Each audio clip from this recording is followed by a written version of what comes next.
ஒரு காலத்தில் கடலின் ஆழமான பகுதியில் மரீனா என்ற ஒரு மிகவும் சிறப்பான மீன்கன்னி வாழ்ந்தாள். மரீனா மற்ற மீன்கன்னிகள் போல ஒளிரும் பொக்கிஷங்களும் அழகான முத்துகளும் கொண்டவளல்ல.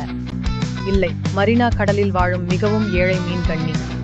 அவள் எந்தவிதமான ஆடம்பர அலங்காரங்களும் இல்லாத ஒரு சிறிய பவள வீட்டில் வாழ்ந்தாள். ஆனால் அது ஒருபோதும் அவளை பாதிக்கவில்லை.